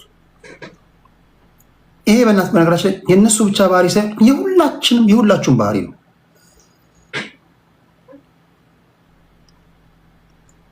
በተለይ ንጹሃኖች ላይ እንደዚህ ምሁራኖች ላይ በደል ደረሰ ሲባል ድምፅ መሆን መቻል አለብን። የምትደግፈውን ፓርቲ እያደረገ ካለ እንዲህ ያለ ነገር ማቆም አለባችሁ፣ ወይም ደግሞ ትክክል አይደለም ብላችሁ በተለይ ለንጹሃን እና ለንጹሃን ድምፅ ካልሆናችሁ ታዲያ ማንን ነው ነፃ የምታወጡት? እኔ እኮ አንዳንድ ጊዜ ቆይ የህልውና አደጋ አለብኝ ብለህ በአንተ ቁጥጥር ስር ያሉ ሰዎችን እንዴት የህልውና አደጋ ውስጥ ተከታለህ? እኔ አንዳንድ ጊዜ ቆይ ስታወሩ እኔ እንዴት እንደማይሰቀጥጣችሁ አይገርምም። እኔ ምላሳችሁ ላይ ታወቃችሁ የህልውና አደጋ አለብኝ ብለህ እንዴት ነው ምሁራኖችን የምታሳደው? እንዴት ነው ወጣቶች ሲሰደዱ ዝም የምትለው? ኦኬ ፋብሪኬት የተደረገ ዜና ነው ወይስ አይደለም የሚለውን እኮ ደውለህ እኮ ማረጋገጥ ትችላለህ። ውሸት ነው እውነት ነው? ቤተሰብ አላችሁ አብዛኞቻችሁ። እና እንዲህ ያሉ ሰዎች በተለይ እነሱ ሲፈልጉ ከፌዴራል መንግስት ሰዎች ጋር ይገናኛሉ። ለደብረ ጽዮን ይቻላል። ደብረ ጽዮን ደግሞ ወይም ደግሞ የቲፒኤልኤፍ ሰዎች ደግሞ ቅር ሲላቸው ሌላው ከፌዴራል መንግስት ሰው ጋር ሲገናኝ ኃጢአት ይሆናል። እነሱ ሲፈልጉ ሸራተን ይገናኛሉ። ሸራተን ተገናኝተው ደግሞ በሆነ ነገር ያልተስማሙና የተኳረፉ ምናምን ሲሆን ደግሞ እናንተ ወይም ደግሞ ከእናንተ አብራክ የወጡ ሌሎች ፖለቲካ ፓርቲ ወይም ደግሞ ታዋቂ ሰዎች መገናኘታቸውን እንዳደገኛ ወንጀል ይቆጥራሉ። እንዴት ነው ይህን የምትቀበሉት ጋይስ? እንዴት ነው ያለማመዷችሁ ራሱ? እንዴት የሰው ልጅ ባህሪ እኮ ከሆነ እንትን በኋላ አልፍም እኮ ከማን የሆነ ነገር ላይ ምናምን ትላለህ። እንዴ ነው ይህን ጀስቲፋይ ለማድረግ ሰው የሚጋጋጠው? ዶክተር ነው፣ የሜዲካል ዳይሬክተር ነው፣ አንድ ሆስፒታል እየመራ ያለ ሰው ነው። ዩቲንክ አሁን የሰውየውን ጀስት ኮመን ሰንስ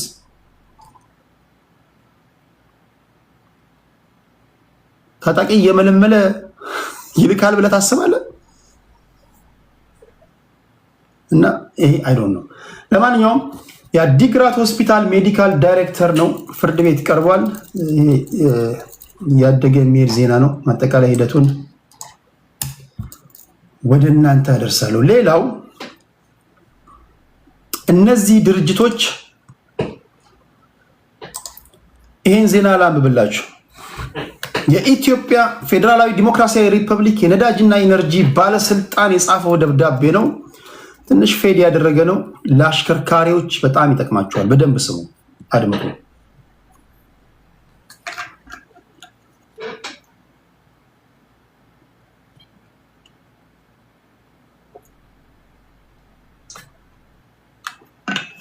አይዶን ይነበብላችኋል ብዬ ተስፋ አደርጋለሁ።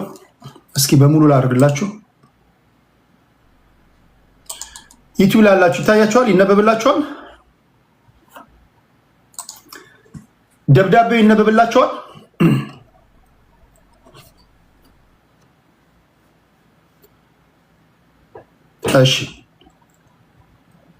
እሺ እኔ በደንብ እንዲነበብላችሁ እንዲህ ባረገውስ? የስ ጉዳዩ የመቅጃ ማሽን ልኬት ችግር የታየባቸው የነዳጅ ማደያዎችን ከነዳጅ አቅርቦት ማገድን ይመለከታል ይላል። መኪና ያላችሁ፣ ሞተር ያላችሁ ኢትዮጵያ ውስጥ አንዳንድ ቦታ ሄዳችሁ ነዳጅ ትቀዳላችሁ። ምን ነው ትናንት አር እንደ የቀዳሁት አሁን አር እንደ የቀዳሁት እያላችሁ ብዙዎቻችሁ እያማራችሁ ሊሆን ይችላል። ሁሉም ማደያዎች ሌቦች ናችሁ እያልኳችሁ አይደለም። ነገር ግን የነዳጅና ኢነርጂ ባለስልጣን ባደረኩት ማጣራት ስማቸውን አነብላችኋለሁ። አንዳንድ ማደያዎች ሲቀሽቧችሁ እጅ ከፍንጅ ይዣችኋሉ ይላል። ስለዚህ አድምጡ። የነዳጅ ማደያዎች ነዳጅን በዲጂታል ግብይትና በትክክለኛ ልኬት ለህብረተሰቡ ተደራሽ እንዲያደርጉ በተሰጣቸው ፍቃድ መሰረት በመላው አገሪቱ እየሰሩ መሆኑ ይታወቃል ይላል። ይሁን እንጂ የተገልጋዩ ማህበረሰብ በሚጎዳ መልኩ አንዳንድ ማዲያዎች ከተፈቀደው የልኬት መስፈርት ውጪ ሲሰሩ እጅ ከፍንጅ ይዣቸዋል ይላል። በዚህ መሰረት የባለስልጣን መስሪያ ቤታችን እኔ አንዳንድ ጊዜ በጣም ጥርጣሬ አለኝ። እኔ ኢትዮጵያ ውስጥ ያሉ ነጋዴዎች ከስንት አንድ ካልሆኑ በስተቀር ጋይስ እኛ እኮ እውነቴን ነው የምላችሁ ለጤናችን መታወክ እኔ ጥናት አላደረኩም፣ ግን ከ50% በላይ የህገወጥ ነጋዴዎች እጅ ያለ ይመስለኛል። ይብን ከምንበላው ምግብ ጋር ከኑሮ ውድነቱ ጋር ይሄ ህዝብ ሲጸልይ ታየዋለህ፣ ሲሰግድ ታየዋለህ። ዞር ብሎ ደግሞ በርበሬና ቀይ አፈር እኮ የሚቀላቅል እኮ የመጨረሻ እኮ እግዚአብሔር ምስክሬ ነው። የመጨረሻ እንዴ አንዳንድ ነገር እኮ ከማድረግ ስትነሳ እኮ አረ ይሄ ነገር የሰው ጤና ይጎዳል፣ አረ እግዚአብሔር ምን ይለኛል ምናምን እኮ አይልም እኮ። አንተ ገንዘብ ካወጣልን ለምን ሰው በአንድ ጀንበር አልቅም? ታውቃላችኋል። ለዛ ነው እኮ ብዙዎቻችን ነጋዴዎች ማደግ በሚገባቸው ደረጃ እኮ ማያድጉት አመዳም እኮ። ለማንኛውም ወተት ላይ ውሃ ትቀላቅላለህ፣ ቅቤ ላይ ሙዝ ትጨምራለህ፣ ነዳጅ ላይ ውሃ ትጨምራለህ፣ ነዳጅ ትቀሽባለህ፣ እንጀራ ነው ብለህ ጄሶ ትሸጣለህ። አንተ በጣም ተንኮለኛ ነን እኮ እኛ። እንዲህ ላሉ ደግሞ ቴንኪው እንዲህ ላሉ ደግሞ የኛ ህዝብ የሚያስተምረው ጠንካራ ህግ ነው። ይሄ ህዝብ እውነቴን ነው፣ ይሄ ህዝብ ጠንካራ ዱላ ነው። በቃ ህግ ወሳኝነት አለው። ትላንት አይታችኋል። ቻይና 300 ነው 250 ሚሊዮን ዶላር ያጨበረበረውን ግለሰብ ባለስልጣን ቀጥታ ስትሬት ዴዝ። አንዳንድ ሃርሽ የሆኑ ህጎች ኢምፖርታንት ናቸው። ጭካኔ ያስፈልጋል። እንዲህ ላሉ ነጋዴዎች ማስታመም ተገቢ አይደለም። ለምሳሌ የሰው ጤና በሚጎዳ ነገር ላይ በርበሬ ላይ ቀይ ድንጋይ የጨመረ ሰው ይገሉሃል እኮ። ይህን በማሰር በምናምን አይደለም ማይ ፍሬንድ። ብቻ እኔ የዛ ሀገር መሪ እንዳልሆን ጸልዩ። እግዚአብሔር ምስክሬ ነው። እኔ የዛ ሀገር መሪ እንዳልሆን ይሄ አሁን ያለው መሪ የመጨረሻ ያዋሰውዬ ነው። አረ የዋህ ነው። እኔ በርበሬ ላይ ቀይ ድንጋይ ጨመርክ ማስረጃ መጣብህ ሰቅልሃለሁ። የማህበረሰቡን ጤና የሚያውክ ነገር የሚበርዝ። ምክንያቱም ለጄኔሬሽን ማሰብ አለብህ። መጨረስ ያለብን መጨረስ አለብን። መጨረስ ያለብን ጨርስ። አዲስ ትውልድ መፍጠር ካለብን መፍጠር አለብን። ካልሆነ ከነዚህ ጋር መበሳበስ ነው ማይ ፍሬንድ። ትምር እንደሆን መረህ ካልሆነ በስተቀር ማቃናት አስቸጋሪ ነው የሚሆነው። ለዛ ነው እኮ ስድ እኮ ነጋዴዎች በየቦታው የበዙት ማለት ነው። ህጉ ጠንካራ መሆን አለበት። ኑሮ ውድነቱ እንደገና ደግሞ መከራው ጦርነቱ ያሰቃየው ህዝብ፣ የነዳጅ እጥረት፣ በዛ ላይ ደግሞ እንደገና እየቀሸቡብህ ኪሱን እያደለበ በአንድ ጀመር ቢሊዮነር እየሆነ እንዴት ነው የሰውዬ እንዲንቀሳቀስ የምትፈቅድለት? እንዴት ነው የዚህ ነዳጅ ማደያ ሰውዬ ጀስት በማሸግ ብቻ እንዴት ነው የምትወው?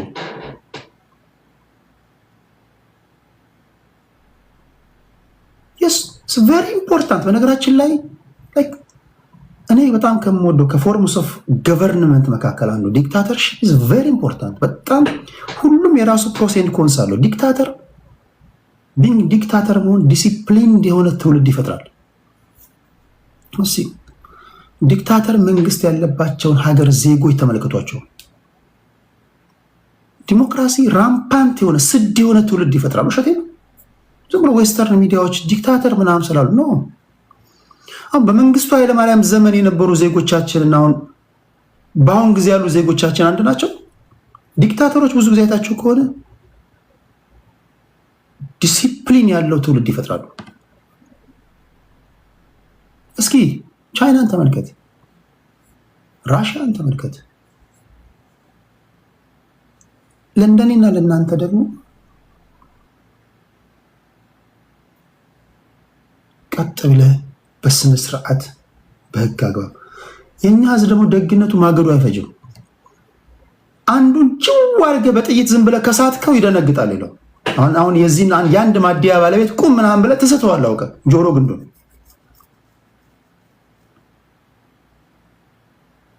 በሚቀጥለው ትመታለህ ምናምን እንዲህ ስታረግ ከተገኘ ዝም ብለህ አንዴ ከተኮስክበት የሚፈራ በቃ የሚደነግጥ ዝም ነው። እንደሚያወራው አይደለም ማለት ነው። ቀይ ድንጋይ ከበርበሬ ጋር ደባልቆ ሲሸጥ ምናምን በህዝብ መሀል ዝም ብለህ ትስተዋለህ። በጆሮ ግንዱ ትለቃለህ። ጥዝ እያለ ቀኑ ሙሉ ይሉበታል። ከዛ ጊዜ በኋላ የትም በልተው ቀምሰው ማታቆም በርበሬ ያመጣልሃል። ቀይ አፈር ለቤት መስሪያ ካልሆነ በስተቀር ምግብ አካባቢ አያስቀምጥም። ዝም ብለህ ደብዳቤ የምሰጠው ከሆነ እንደዚህ ትሩ አይደለም እኮ ማድረግ ጌታ አይፈቅድም ምናምን አረ ምናምን ካልከው ይሄ ህዝብ ገንዘብ ካወጣ ያግታል እኮ እያገተ ይሸጣል ምናምን ምናምን። ይሄ ነገኛ ሀገር ነጋዴ ነው አድርገኛ።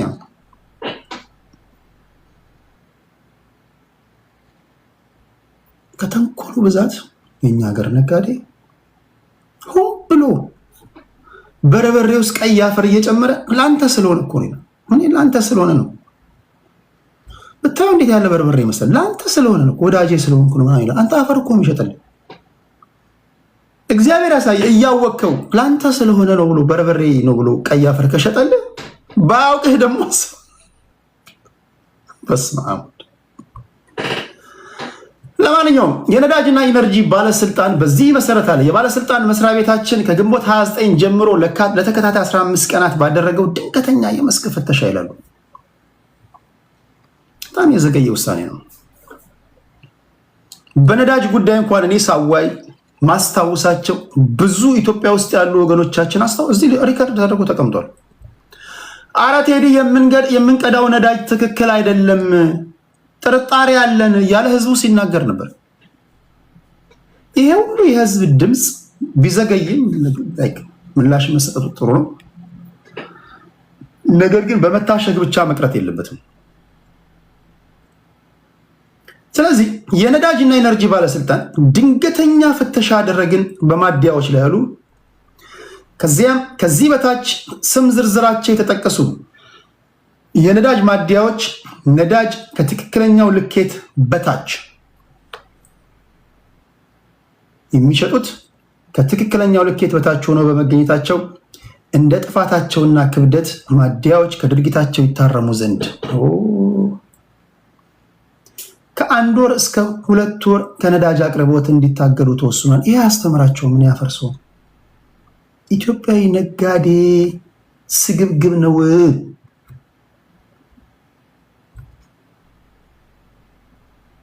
አንተ ስግብግብ ነው ስልህ እኮ አም ሶሪ ኢትዮጵያ ውስጥ በትክክለኛ መንገድ ግብር የሚከፍሉት የመንግስት ሰራተኞች ብቻ ናቸው። ታውቃላችሁ? ኢትዮጵያ ውስጥ ወገባቸው የጎበጡ የመንግስት ሰራተኞች ናቸው። አንደኛ ማምለጫ የላቸውም። መንግስት እዛው ነው የሚወስድላቸው። የመጨረሻ ዝቅተኛውን ኑሮ ደግሞ የሚኖሩት ባደጉት ሀገራት እኮ ግብር ስትከፍል በአመቱ መጨረሻ ታክስ አሰርተ ሪተርን ይኖራል። ግብር ክፈሉ ስትላቸው ሲያለቅሱ አምሶሪ በሀቅ የምትሰሩ ነጋዴዎች አላችሁ። በሀቅ የምትሰሩ አላችሁ። ግን በቃ ነጋዴ ከተባላችሁ አብዛኞቻችሁ ራሳችሁን አጽዱ። ህዝብ ደግሞ የምታማሩ አላችሁ። ስግብግቦች አላችሁ። ግብር መክፈል እንኳን አይወዱም። ከ100 200 ነው ማትረፍ የሚፈልጉት። አሁን ለዚህ ምስኪን ህዝብ ቀኑን ሙሉ ነዳጅ ለመቅዳት ተሰልፎ ደርቆ ለዋለ ሰው ከዛም ላይ ትቀሽባለህ። 5 ሊትር ነው የቀዳውልህ ብለህ እንዴት ነው 2 ሊትር የምትቀዳው? ለመሆኑ በዚህ ድርጊት ላይ ተሰማርተው የተያዙት እነማን ናቸው? የታገዱ ማዲያዎች ዝርዝር ይላል። አከፋፋይ ኩባንያ ተባረክ ጀማል አብደላ ይባላል። የሚገኝበት ክልል ኦሮሚያ ሞጆ። የእገዳው ጊዜ 2 ወር ይላል። ኖክ አከፋፋዩ ነው። የማዲያው ባለቤት ስም ታምራት አዱኛ። የሚገኝበት ቦታ ኦሮሚያ ሸገር ገፈርሳ 2 ወር ታግዷል። ሌላው አልፋ የማዲያው ባለቤት ስም ሻምበል ገበየው። የሚገኝበት ቦታ አዲስ አበባ። ኖክ እንጅን ተባረክ ግሎባል አልፋ የሽ ቶታል ፈለገ ጊዮን ኦዳ አፋር ነው የሚገኘው። ፈለገ ጊዮን አፋር፣ ቶታል አፋር የሚገኘው እነዚህ ጀማል አብደላ፣ ታምራት አዱኛ፣ ሻምበል ገበየው፣ ዮሐንስ ደማ፣ ዮዲት አበራ፣ አብደላ ጀማ፣ ዮናስ ደሬሳ፣ አብዲኬት ሞቴልና ማዲያ፣ በሁሉ ቀን ገና ነው፣ አወቀ አህመድ፣ አዝመራ ክንዴ፣ ሀጎስ ገብረ ኢየሱስ። እነዚህ መረሸኑ ከማን መፍቀድ የለብም። እነዚህ ማጨመላለቅ ምናምን ራሱ ምንድን ነው? አሁን እነዚህ ምን ማለት ነው? ቆይ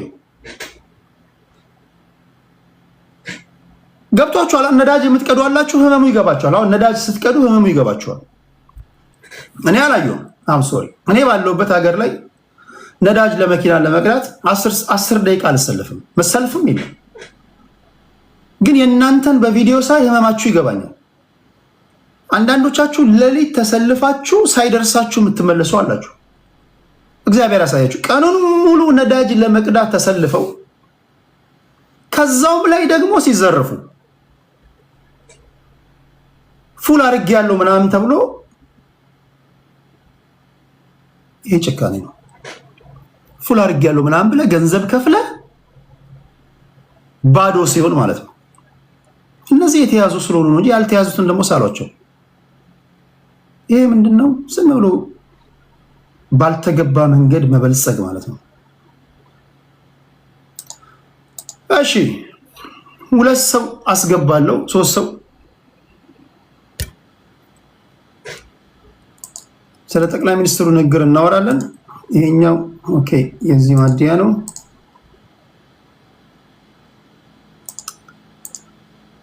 እኚህ ሰው ክብራትና ክብራን በጣም ነው ማከብራቸው። በጣም ትልቅ ሰው ናቸው። የህዝብ ተወካዮች ምክር ቤት የተለያዩ ጥያቄዎችን የህዝቡን ጥያቄ በመጠየቅ የሚታወቁ ሰው ናቸው። ህዝብ ተወካዮች ምክር ቤት ስብሰባ አደረገ ከተባለ እኚህ ሰው ምን ጠየቁ ነው የሚባለው።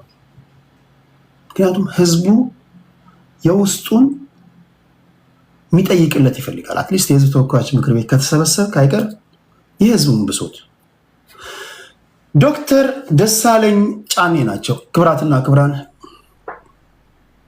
በጣም ማከብራቸው ሰው ናቸው። የቲዲ ሐዋሳ ወዳጅ ናቸው። የእናንተ የዚህ ቤት ውይይቶችን አድማጭ ናቸው። በጣም ነው ማከብራቸው። እኚህ ሰው ከፖለቲካው ዓለም ተገልያለሁ ብለዋል። ላለፉት 5 አስቸጋሪና ፈታኝ ዓመታት ከ2014 እስከ 2018 ዓመተ ምህረት በህዝብ ተወካዮች ምክር ቤት ውድ ህዝባችንን በመወከል ያደረኩትን የፓርላማ ቆይታ ትናንት በይፋ አጠናቅቄያለሁ። ይህ ምዕራፍ ሲጠናቀቅ ወደዚህ የህዝብ አገልጋይነት ያመጣኝንና ያለፍኩበትን የ10 ዓመታት የማህበረሰብ አገልግሎትና የትግል ጉዞዬን መለስ ብዬ የሚመለከትበት አጋጣሚ ሆኖኛል ይላሉ።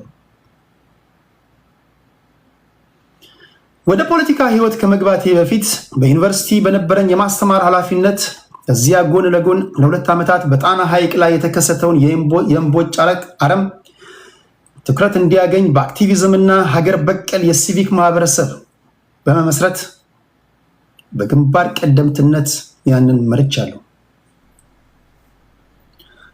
ባለፉት 8 ዓመታት ደግሞ በኢትዮጵያ ፖለቲካ ውስጥ ከፓርቲ ምስረታ እስከ ከፍተኛ አመራርነት በተለይም ደግሞ ባለፉት 5 ዓመታት በፓርላማ አባልነት ድምፅ የሌላቸውን ወገኖች እውነተኛ ድምፅ መሆን በመቻሌ የተሰማኝ ክብርና ኩራት የላቀ ነው። በእነዚህ እጅግ አስቸጋሪ ዓመታት በፈተናና በጭንቅ ሰዓት ለህዝቤ የገባሁትን ቃል እንድጠብቅ እንዳልናወጥ በቅንነትና በድፍረት የህዝቤን ችግርና ስቃይ በታሪክ ፊት እንድመሰክር ፍርሃት እርቆልኝ ማስተዋልና ጽናትን ላደለኝ እስከዚያ ሰዓትም በሰላም ላደረሰኝ ለቸሩ አምላክ ልዑል እግዚአብሔር ክብርና ምስጋና ይድረሰው። ያለሱ መለኮታዊ ጥበቃና መሪነት ያለ ቅድስት ድንግል ማርያም ፍቅርና እናታዊ ምልጃ ይህንን ከባድ የህዝብ አደራ መወጣት ፈጽሞ አልችልም ነበር።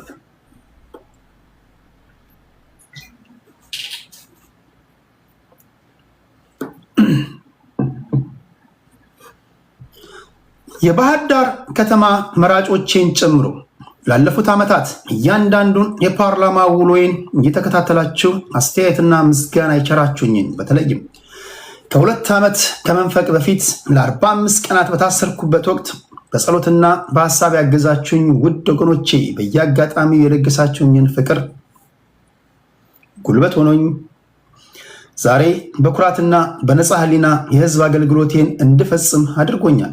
የህዝብ አገልጋይ መሆን ምንኛ መታደልና ታላቅ ክብር እንደሆነ በተግባር ያየሁበት አጋጣሚ ነው። በምክር ቤቱ ቆይታዬ በሐሳብ ለደገፋችሁኝ፣ በሰለጠነ መንገድ አክብሮታችሁን ለገለጻችሁልኝ የተለያዩ የፖለቲካ ፓርቲዎች የምክር ቤት አባላት፣ ለህዝብ ተወካዮች ምክር ቤት አመራሮች፣ ለምክር ቤቱ ጽህፈት ቤት ሰራተኞች፣ የምክር ቤቱን ውሎች በታማኝነት ለዘገባችሁ ጋዜጠኞችና የሚዲያ ተቋማት እንዲሁም ለቅርብ የትግል አጋሮቼ በሙሉ ያለኝን ምስጋና በላቀ መንገድ መግለጽ እወዳለሁ። በትላንትናው የምክር ቤቱ ጉባኤ ላይ ክቡር ጠቅላይ ሚኒስትር አብረን እንስራ በማለት ላቀረቡልኝ ጥሪ ላሳዩን አክብሮት ከልብ የመነጨ ምስጋናዬን አቀርባለሁ።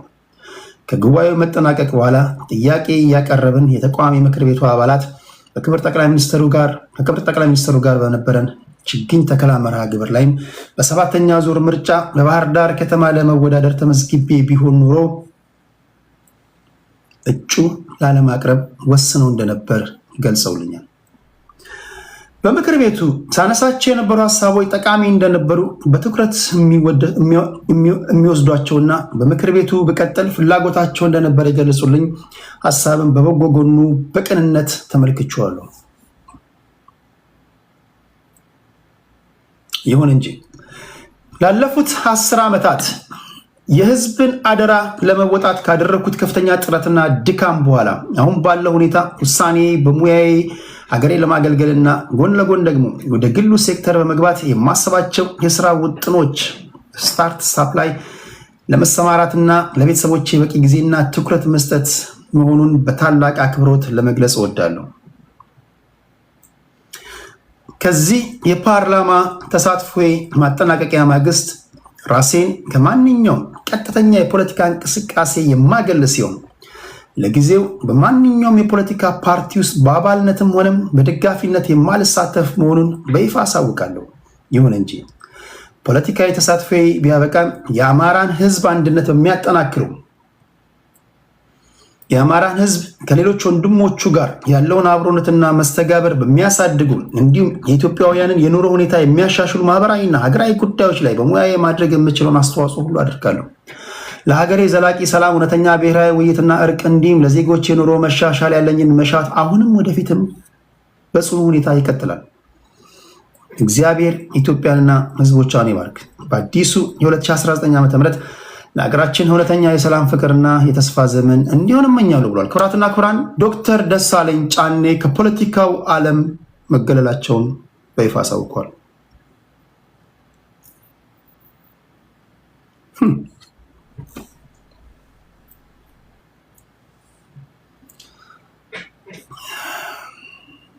የመልካምነቱን የታካችነቱን መቅጠር ቢታክትም እርግማን ሆኖብን ሀበሻ ምድር ላይ ደግ አይበረክትም የሚል ግጥም አለ። አበባው መላከ ነው። ለህዝብ ተወካዮች ምክር ቤት ድምቀት ነበሩ፣ ድምፅ ለሌላቸው ድምፅ ሆነዋል። የሁሉንም ህዝብ ወይም ደግሞ የታዘቡትን ከሰሜን እስከ ደቡብ ከምዕራብ እስከ ምዕራብ የኢትዮጵያን ህዝብ ችግር፣ የአርሶ አደሩን፣ የሰራተኛውን፣ የነጋዴውን፣ የሁሉንም ኢትዮጵያውያንን ድምፅ ወይም ደግሞ ብሶት በህዝብ ተወካዮች ምክር ቤት በጥያቄ ኮምፓይል አድርገው አቅርበዋል። ክቡር የህዝብ ተወካዮች ምክር ቤት አባል ዶክተር ደሳለኝ ጫኔ ላበረከቱት አስተዋጽኦ ምስጋና ይገባቸዋል። ብዙዎቻችን የህዝብ ተወካዮች ምክር ቤት ስብሰባ አለ ሲባል ዶክተር ደሳለኝ ጫኔ ምን ጠየቁ ነው የምትሉት? እንዲህ ያሉ ሰዎች በጣም ጠቃሚ ናቸው። ኢቭን ለገዢው ፓርቲ ሰዎች ራሳቸው የሚጠይቁ የሚሟገቱ ማለት ነው። ስለዚህ ትልቅ ትልቅ ትልቅ ትልቅ ጉድለት ነው የሚሆነው።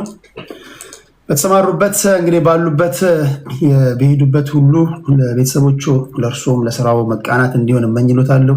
ከተቻለ ግን አንድ ጊዜ ፕሮግራም ይዘን ነበረ እስከዛሬ ስላለው ነገር ከዶክተር ደሳለኝ ጫኔ ጋር እንግዲህ አድርጌ ባመጣቸው ደስ ይለኛል። ወደፊት ያን አደርጋለሁ። እሺ፣ ለማንኛውም እናመሰግናለን ለማለት ያለ። እሺ፣ ክብራትና ክብራን የህዝብ ተወካዮች ምክር ቤት የጠቅላይ ሚኒስትሩን ንግግሮች እንዴት አያችሁ?